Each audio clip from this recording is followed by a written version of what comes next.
আজকে আমি ডেকোরেশন করছি হাফ পাউন্ডের একটা ভ্যানিলা কেক। আসসালামু আলাইকুম সবাইকে, চলে আসলাম কেকের আরও একটি নতুন ভিডিও নিয়ে। এই কেকটা আমার আজকের অর্ডার ছিল। তো এই কেকটা আমি একটা ডিম দিয়ে রেডি করে নিয়েছিলাম স্পঞ্জটা। এবার আমি 2টা লেয়ার করে নিয়েছি। হাফ পাউন্ডের কেকগুলো আমি সাধারণত 2টা লেয়ারই করে থাকি। 5 ইঞ্চি মোল্ডে বেক করে 2টা লেয়ার করলে একদম পারফেক্ট হয়। তো এটাকে আমি ক্রাম্প কোট করে আধা ঘন্টার জন্য নর্মাল ফ্রিজে রেখে দিয়েছিলাম। এবার আধা ঘন্টা পর আমি কেকটা নর্মাল ফ্রিজ থেকে বের করে ক্রিম কোটিং করে নিচ্ছি। এই কেকটা খুবই সুন্দর একটি ডিজাইন ছিল। তো আমি প্রথমে হোয়াইট ক্রিম দিয়ে এটা ফুল কভার করে দিচ্ছি এবং সুন্দর একটি ফিনিশিং দিয়ে দিচ্ছি। এবং এই কেকটার ওপরে ফিনিশিংটা ছিল ব্রাশ দিয়ে, তো এখানে আমি ব্রাশ দিয়ে ডিজাইনটা করে দেওয়ার পর নিচের দিকে আমি যে ক্রিমটা রেডি করে রেখেছিলাম ব্লু কালার আর ব্ল্যাক কালার মিক্স করে, ওই ক্রিমটা নিচের দিকে একটা চামচ দিয়ে দিচ্ছি। এই ডিজাইনটা করা খুবই সহজ, কোনো ফিনিশিং দিতে হয় না, শুধু চামচ দিয়ে দিলেই হয়ে যায়, খুব বেশি ফিনিশিং দেওয়ার দরকার হয় না। এবার আমি বোর্ডের চারপাশটা মুছে দিচ্ছি। অনেকেই বোর্ডের চারপাশে ক্রিম লেগে থাকে, ওগুলো মুছে দেন না, কিন্তু মুছে দেওয়াটা খুবই জরুরি। মুছে দিলে দেখতে খুবই সুন্দর লাগে। এবার আমি এখানে প্যালেট নাইফ দিয়ে দাগ দিয়ে দিলাম লেখাটার জন্য, যে হাজব্যান্ড অ্যান্ড পাপা থিমের যে কেকগুলো, আজকে আমি কেকটা সেই থিমেই করছি। তো দাগ দিয়ে দিলাম যেন খুব সহজে আমি লেখাটা করতে পারি, কোনো আঁকাবাঁকা না হয়। এবার আমি লেখাটা লিখে দিচ্ছি একটু চকলেট ক্রিমের সাথে ব্ল্যাক কালার মিক্স করে। চকলেট ক্রিমের সাথে ব্ল্যাক কালার মিক্স করলে কিন্তু খুব সুন্দর একটি ডার্ক ব্ল্যাক কালার চলে আসে, বেশি পরিমাণে কালার দেওয়ারও প্রয়োজন হয় না।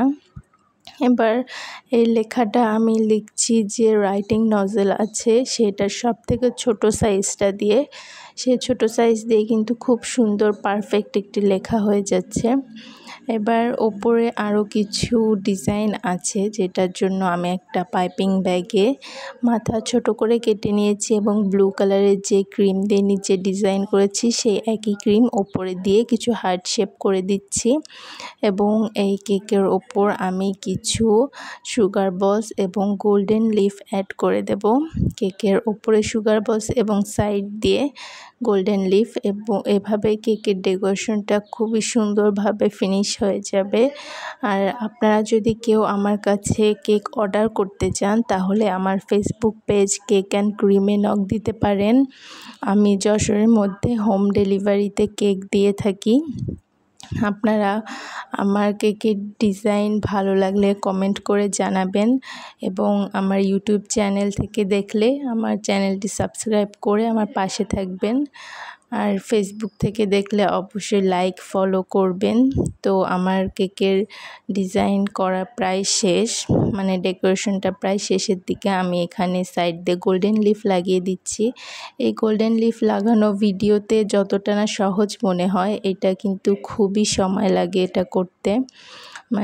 একটা একটা করে নিয়ে কেকের সাইডে লাগানো অনেকটা টাইম লেগে যায়। ভিডিওতে স্পিড বাড়ানোর জন্য মনে হচ্ছে খুব সহজেই হয়ে যাচ্ছে, কিন্তু আসলে এই কাজটা অনেকটাই কঠিন আর অনেকটাই সময় লাগে।